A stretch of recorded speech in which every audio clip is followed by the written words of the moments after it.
अधिनियम लागू होने पर लगातार सवाल उठा रहे अमेरिका और पश्चिमी देशों को भारत ने आईना दिखा दिया।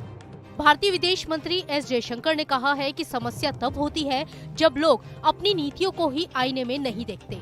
दरअसल भारत में अमेरिका के राजदूत एरिक ग्रासेटी की ओर से सीएए पर की गई टिप्पणी पर ये भारत का जवाब था।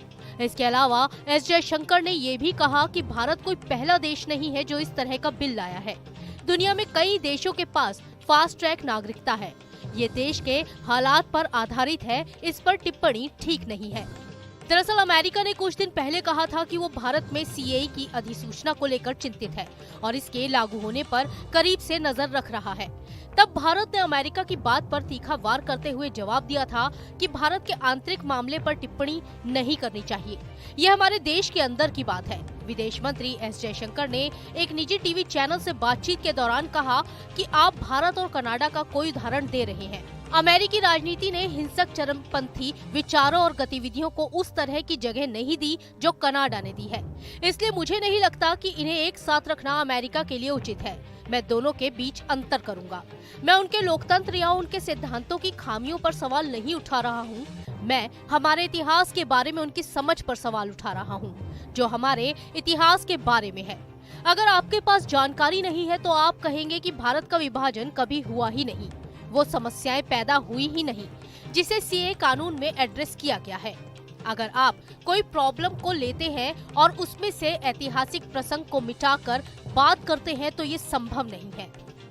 सीएए पर पश्चिमी देशों के विचारों पर बात करते हुए उन्होंने ये भी कहा कि अगर आप हमसे सवाल पूछ रहे हैं तो क्या अन्य लोकतांत्रिक देशों ने विभिन्न मापदंडों पर इस तरह का फैसला नहीं लिया है।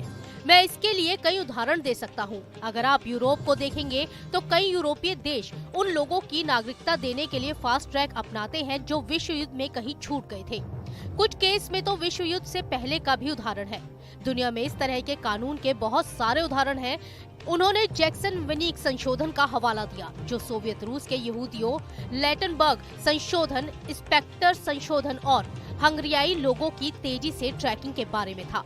आपको बता दें कि कुछ दिन पहले यूएन में पाकिस्तान के राजदूत मुनीर अकरम ने भी संयुक्त राष्ट्र संघ के हेडक्वार्टर में हुई ऑर्गेनाइजेशन ऑफ इस्लामिक कॉर्पोरेशन यानी ओआईसी की मीटिंग में बाबरी मस्जिद की जगह अयोध्या में राम मंदिर और नागरिकता संशोधन अधिनियम लाने पर भारत की आलोचना की थी। पाकिस्तान ने तो बकायदा यूएन की एक संस्था अलायंस ऑफ सिविलाइजेशन के अधिकारी को लेटर भी लिखा था।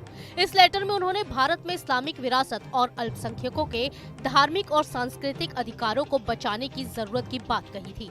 पाकिस्तान की करतूत के बाद संयुक्त राष्ट्र में भारत की स्थायी प्रतिनिधि राजदूत रुचिका कंबोज ने पूर्ण बैठक में पाकिस्तान को जमकर इस्लामोफोबिया पर धोया था।